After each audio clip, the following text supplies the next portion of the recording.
El líder del Partido Popular, Alberto Núñez Feijóo, ha vuelto a salir ante los medios de comunicación a dar lecciones de maestro, esta vez con los incendios que están arrasando España. Pero ¿qué es lo que ocurre cuando gestiona el PP? Nos hemos visto obligados a hacer este listado para recordar a don Feijóo qué es lo que pasa cuando el PP gestiona. El 3 de julio de 2006, un tren de la línea 1 del Metro de Valencia descarriló en la estación de Jesús, provocando 43 muertos y más de 40 heridos. La gestión posterior se caracterizó por la falta de transparencia y la manipulación en la misma. La Generalitat Valenciana, bajo el mandato de Francisco Camps, del Partido Popular, trató de tapar la tragedia con la visita del Papa a la Comunidad Valenciana. La alcaldesa de la ciudad en ese momento, Rita Barberá, siguió el ejemplo de su presidente. Obró en el mismo modo, poniendo el máximo foco en el Papa, pese al número de muertos en el accidente. El programa Salvados de Jordi Eule reveló que Ferrocarrils de la Generalitat preparó las declaraciones de aquella comisión. Las preguntas que os podían hacer y las respuestas que teníais que dar. Que teníamos que dar, exactamente. Los afectados apuntaron a Juan Cotino, entonces conseller de Agricultura, como la persona que había querido dirigir sus testimonios. Cotino evitó responder a estas acusaciones. No tengo nada que decirle ni a usted ni a nadie. Días después, miles de valencianos se manifestaron exigiendo reabrir el caso. Una petición que llegó con el cambio de gobierno regional. Todos los partidos de las Cortes Valencianas, salvo el PP, aprobaron la creación de una nueva comisión. De creació de la Comissió d'Investigació. 7 meses de trabajo concluyen que el accidente se originó por deficiencias en la seguridad y responsabilizan políticamente al exconseller Cotino y al expresidente Francisco Camps. Como presidente intenté hacer todo aquello que creía que podía y que debía hacer. Ayer las declaraciones de Esperanza Aguirre a la entrada del Comité Ejecutivo del Partido Popular. Estaba absolutamente abochornada por la corrupción en el Partido Popular. Bochorno es el sentimiento que muchas personas hemos sentido con la reacción del Partido Popular Valenciano con los familiares de las víctimas del accidente del Metro de Valencia de 2006.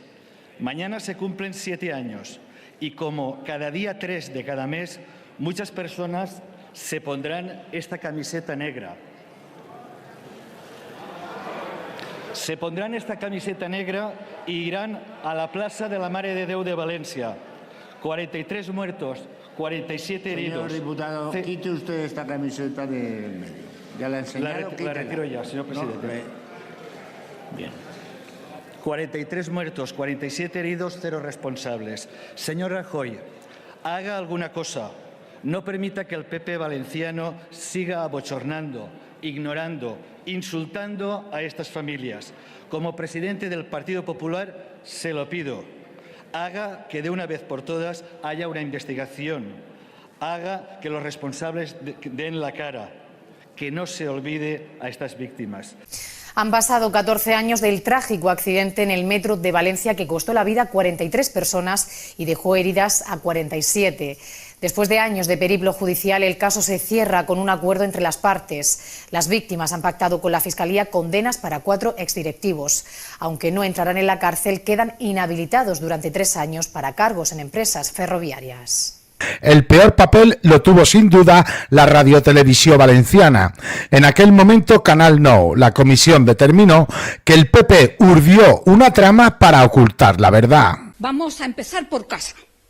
Vamos a empezar por lo que ustedes, yo creo que vivieron, como todos los valencianos y valencianas, el cierre de Canal Nou después del mayor escándalo de manipulación de la información en un accidente tan grave como fue el de Metro Valencia en el año 2006. Manipulación informativa cuando estaba al frente el Partido Popular, al frente del gobierno. Ya no era un medio que daba servicio a la ciudadanía, sino que lo que hacía era una caja de resonancia y un altavoz del gobierno.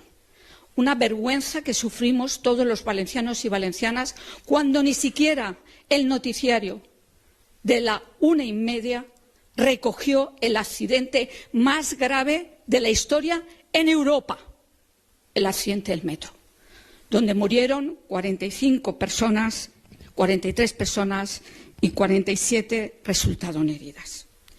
Y ahora vuelven ustedes al gobierno vuelven al gobierno y vuelven a hacer el asalto. Ahora al control de APUT. Ahora en estos momentos en las Cortes Valencianas se está debatiendo precisamente este proyecto de ley que ustedes han presentado. ¿Y cómo hacen ese asalto a los medios de comunicación? Pues con el control absoluto político. Eso es lo que ustedes llaman el derecho a informar de los medios de comunicación, que yo les diría el derecho a informar de lo que quiera el señor Mazón. Eliminan todo proceso de participación para la composición de los órganos de gobierno, de la corporación, y también tendrán el control de las contrataciones de programación externa, es decir, todo un asalto al poder. Y ahora si subimos un nivel y nos vamos a Madrid, podemos decir que lo protagonizado por el jefe del gabinete de Ayuso, que amenaza con insultos por escrito al diario.es, os vamos a triturar, vais a tener que cerrar. Y por último, y como no me queda mucho tiempo, le voy a hacer una reflexión, señor Barcala. En su iniciativa dice que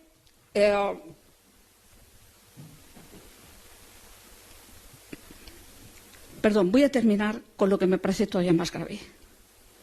El engaño masivo que llevó a cabo el presidente Aznar reuniendo a todos, absolutamente a todos los medios de comunicación para... Pues muchas gracias. Señora Barceló, no se altere.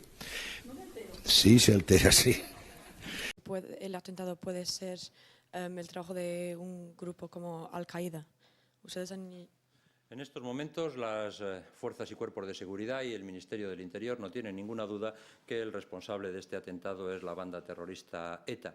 Y también estamos asistiendo a un proceso de intoxicación que ha iniciado el señor Otegi de manera miserable para desviar la atención. Si hay un episodio trágico en la historia de España, se podría calificar como el 11M, el día en que José María Aznar quiso culpar a ETA de un atentado orquestado por Osama Bin Laden, supuestamente provocado porque Aznar se metió con el trío de las Azores, Tony Blair y George Bush, allí a decir que había armas de destrucción masiva, por lo cual obtuvo una vendetta terrorista. En este contexto, y dada la proximidad de las elecciones en ese momento, no tuvieron otra cosa que culpar a ETA y indicar a los medios de comunicación a través de sus jefes de gabinete que dijeran que había sido ETA, pero España descubrió el pastel. El gobierno, a nombre del señor Aznar, en esa conversación, el presidente del gobierno empezó diciendo: ten la absoluta seguridad o ten la certeza de que es ETA. En esa llamada, Aznar me dijo dos cosas en relación a la autoría. Uno, estamos seguros de que es ETA, y dos, tenemos pruebas de que lo de Otegi forma parte de una maniobra de intoxicación. Bueno, el titular que en ese momento teníamos puesto en la primera página era Matanza terrorista en Madrid, entre otras cosas porque todavía no teníamos una versión oficial del gobierno. Una vez que la tuvimos, modifiqué ese titular y puse Matanza de ETA en Madrid. ¿Por qué no puse alguna cautela a ese titular? Indudablemente fue un error por mi parte. A nosotros nos pasó exactamente lo contrario. O sea, como Aznar llamó diciendo que estaba seguro, pero yo vi que pruebas no me daba, pues entonces nosotros no ponemos ETA en el título por eso. ¿Cómo en una situación de ese tipo, ante la mayor tragedia terrorista que se ha producido en este país nunca, uno va a poner en tela de juicio la versión que transmite el presidente del gobierno? Si lo que usted me está preguntando, señoría, es si se ejercieron presiones sobre los directores de medios de comunicación, pues yo le estoy diciendo a usted que no. El día 11 por la mañana, algunos corresponsales, al menos 6 de nuestra asociación, han recibido una llamada desde Moncloa con la petición de decir en nuestros artículos y emisiones que los autores de los atentados fueran ETA. Entonces, para mandar una carta al gobierno para expresar nuestro malestar con esta forma de actuar, porque no es normal que un gobierno llama en plan individual a corresponsales en esta manera. Si usted me dice que un corresponsal de un medio extranjero se sintió muy presionado, pues mire usted, todos estábamos muy presionados esos días. Monse, oye, estoy en Atocha, ha habido una bomba en el tren y hemos tenido...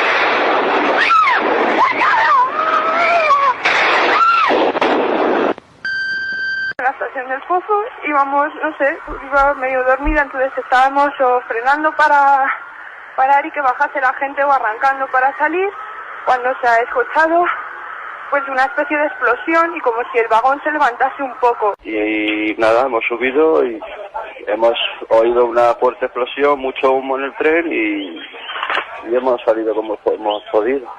No sabemos ni qué ha pasado ni nada, supongo que será una bomba. Ha habido una explosión hace unos minutos en las vías del AVE.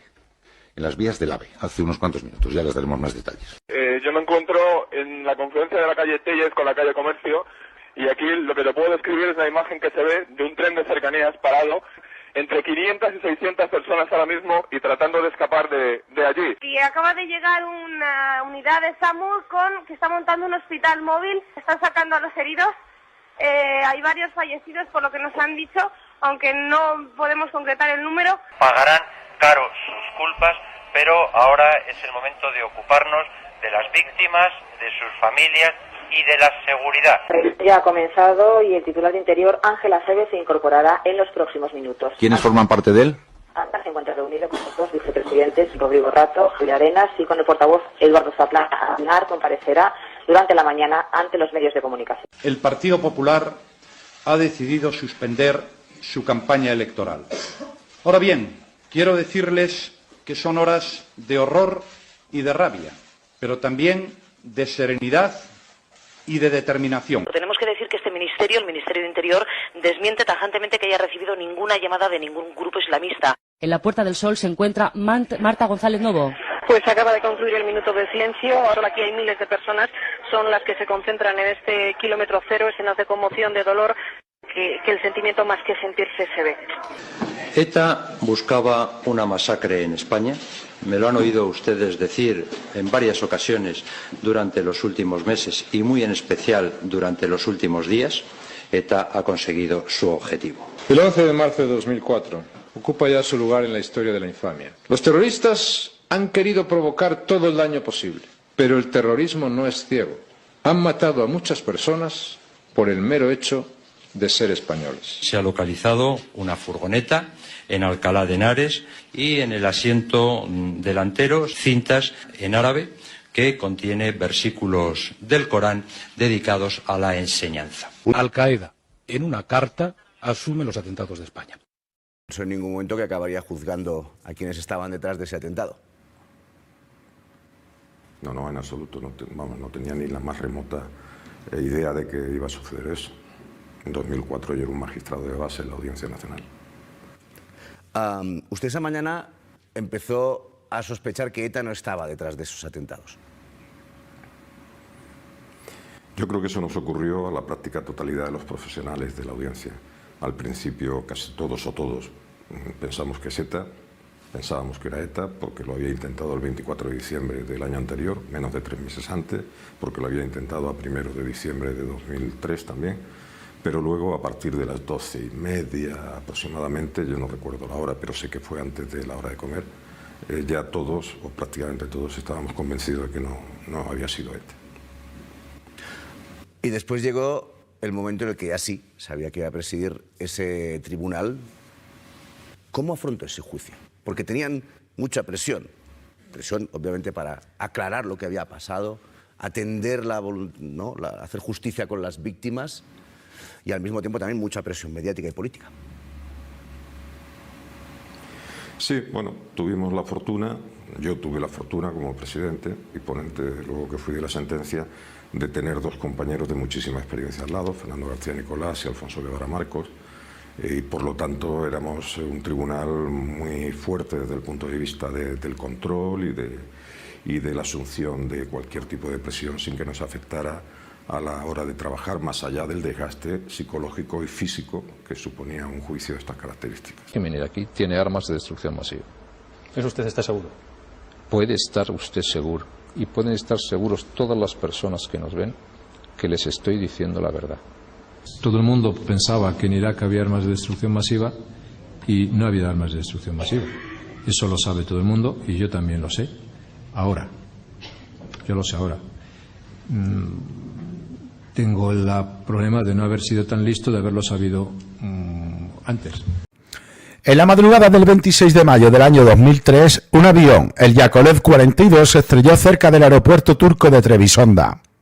Fallecieron 61 militares españoles y un guardia civil, convirtiéndose en la mayor catástrofe sufrida por las Fuerzas Armadas españolas en misiones de paz. El entonces ministro de Defensa, Federico Trillo, del Partido Popular, defendió el buen estado de la nave y achacó el incidente a las circunstancias meteorológicas fortísimas de la tormenta y la niebla, que según él hicieron imposible el primer intento de aterrizaje, y aun el segundo, que ha despistado probablemente a los pilotos y llevando contra una de las colinas cercanas. Se tiene constancia documental de 14 quejas realizadas por los militares españoles desplegados en Afganistán en fechas previas al siniestro y que advertían de problemas diversos durante los viajes realizados en el Yakolev 42, el Yushin 76, el Antonov 124 o el Tupolev 154. Hay que señalar que Noruega canceló el contrato con el Jak-42 tras una única queja, esta vez cruzada de forma oficial, de un militar que le decía: salía aceite de los motores, pasamos mucho miedo, no dábamos crédito a lo que vimos, había paneles sueltos, cables pelados, aseguró pasar más miedo en el viaje del Jak, que posteriormente se estrellaría. Que ha desactivado minas en Kabul. Pues este hombre pasó más miedo volando en el Jak que desactivando minas en plena guerra. Mi marido era mecánico y dijo que no sabía si tenía que amarrar las alas con alambres y no me quería preocupar. 32 mentiras, 32 medallas en forma de mentira, encima de 32 cadáveres sin identificar. No mal identificados, sin identificar. Lo sabíamos desde el primer momento. Yo ya sabía que esos aviones no reunían las condiciones, pero nadie hizo caso de ello. ¿Por qué no hicieron caso a esos informes? El Jak-42D era un buen avión y todo sigue apuntando a algún error humano, más un cúmulo de factores negativos como origen de la tragedia. Me pone los vellos de punta solo de recordar lo que tuvieron que pasar estas personas. Me descompongo. Que un gobierno anteponga el dinero que vale un avión a su propio ejército, pero ¿qué valor le estás dando tú? Primero a la vida humana y segundo a los tuyos. Hombre, es para reflexionar, pero lo más gordo es que estas personas perdieron la vida. La tragedia del Yakolev estuvo salpicada por diversas polémicas. La primera se debió a la mala identificación de los cuerpos, que en algunos casos no fueron entregados a la familia correctamente, o incluso los restos de diversas personas aparecieron mezclados en un mismo féretro. Las identificaciones de los cuerpos se realizaron en Turquía y en muy poco tiempo, lo que demostró cómo el origen de los errores pudo ser ese. La segunda gran polémica se debió al mal estado del avión, circunstancias de la que ya se había advertido en numerosas ocasiones los militares a sus mandos, a pesar de lo cual el avión realizó el vuelo con este fatal desenlace. El 28 de mayo del 2018, Turquía informó al gobierno español que encontraron la pierna de un fallecido, pero esto no es todo, porque meses antes del siniestro ya habían llegado a España noticias sobre el pésimo estado de los aviones exsoviéticos que fueron alquilados para el transporte de las tropas españolas. Por vía legislativa, una diputada del PSOE preguntó 2 meses antes de la catástrofe sobre los vuelos, aviones cuyas condiciones parecieran que no eran las más óptimas. Los propios fallecidos expresaron a sus familias y amigos la preocupación que tenían, el temor que sentían al viajar. Entre ellos, José Antonio Fernández le dijo el mismo día del embarque a su mujer: reza por mí que este avión es una mierda. José Manuel Ripolles relató en un correo electrónico a un amigo 4 días antes del accidente: son aviones alquilados a un grupo de piratas aéreos que trabajan en condiciones al límite. La verdad es que solo con ver las ruedas y la ropa tirada por la cabina